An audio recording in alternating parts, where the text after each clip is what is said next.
বাংলাদেশ প্রকৌশল বিশ্ববিদ্যালয় বুয়েটের শিক্ষার্থীদের 5 দফা দাবিতে একাত্মতা জানিয়েছে দেশের বিভিন্ন প্রকৌশলী বিশ্ববিদ্যালয়ের শিক্ষার্থীরা। এরই মধ্যে চট্টগ্রাম প্রকৌশল ও প্রযুক্তি বিশ্ববিদ্যালয়, খুলনা প্রকৌশল ও প্রযুক্তি বিশ্ববিদ্যালয়, রাজশাহী প্রকৌশল ও প্রযুক্তি বিশ্ববিদ্যালয় সহ বিভিন্ন শিক্ষা প্রতিষ্ঠানের শিক্ষার্থীরা লং মার্চ করে যোগ দিয়েছেন এই আন্দোলনে, পালন করেছেন অবস্থান কর্মসূচি। সহকর্মীদের তথ্য ছবিতে প্রতিবেদন। রাজধানীতে বুধবার লং মার্চ টু ঢাকা কর্মসূচিতে পুলিশের হামলার পর ফুঁসে ওঠে চট্টগ্রাম প্রকৌশল ও প্রযুক্তি বিশ্ববিদ্যালয়। বিকেল 5টা থেকে নগরীর 16 শহর 2 নম্বর গেট এলাকার সড়কে বিক্ষোভ সমাবেশ করে শিক্ষার্থীরা। সমাবেশে ঢাকায় পূর্ব নির্ধারিত কর্মসূচিতে পুলিশের হামলার প্রতিবাদ জানিয়ে শিক্ষার্থীরা বলেন, প্রকৌশল শিক্ষার্থীদের যৌক্তিক 5 দফা দাবি বাস্তবায়ন না হওয়া পর্যন্ত তাদের আন্দোলন চলবে। ডিসি মাসুদ সহ যারা ছাত্রদের উপর হামলার আদেশ দিয়েছে তাদের প্রত্যেককে অবিলম্বে বহিষ্কার করতে হবে।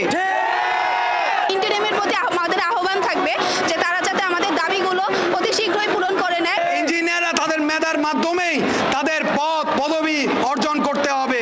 এই যে আমাদের উপর যে বিনা কারণে যে এই কাজগুলো করা হলো, এভাবে অ্যাটাকগুলো করা হলো, অবশ্যই আমরা এগুলোর চাবো যে আমাদের এগুলোর এগেইনস্টে পদক্ষেপ নেওয়া হোক। অন্যদিকে ফুঁসে ওঠে রুয়েটের শিক্ষার্থীরাও। রাজশাহীতে বিকালে সড়ক অবরোধ করে শিক্ষার্থীরা। বিভিন্ন হল থেকে বেরিয়ে ক্যাম্পাসে একত্রিত হয়ে বিক্ষোভ মিছিল নিয়ে তালাইমারি মোড়ে মহাসড়কে অবস্থান নেয়। এ সময় তারা বুয়েটের শিক্ষার্থীদের উপর হামলার কঠোর নিন্দা জানান। সেই সাথে এই হামলার সুষ্ঠু বিচার না হওয়া পর্যন্ত পথ ছাড়বেন না বলেও হুঁশিয়ারি দেন। যতক্ষণ পর্যন্ত সরকার একমত পোষণ করে এবং আমাদের যে উপর আজকে প্রশাসনের অন্তর্গত হামলা হয়েছে এটা নিয়ে যতক্ষণ পর্যন্ত কোনো সুনির্দিষ্ট ব্যাখ্যা না দিবে ততক্ষণ পর্যন্ত আমরা এই ব্লকেট কর্মসূচি ছাড়ব। এই হয়রানির শিকার হচ্ছে এটা যতক্ষণ না পর্যন্ত ফল হচ্ছে আমরা কঠোর থেকে কঠোর স্টেপে যাব। সকল প্রশাসনকে বলতে চাই, আপনারা যদি ডিপ্লোমা সিন্ডিকেটকে স্যারো সাপোর্ট দেওয়ার কথা ভেবে থাকেন তো আপনাদের সবাইকে জবাবদিহিতার আওতায় আসতে হবে।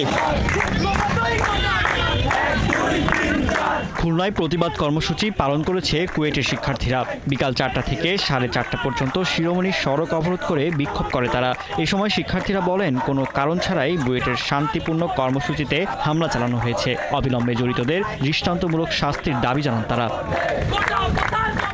এদিকে শিক্ষার্থীদের সড়ক অবরোধের কারণে জেলাগুলোতে ব্যাপক যানজট তৈরি হয়, ভোগান্তিতে পড়েন যাত্রীরা।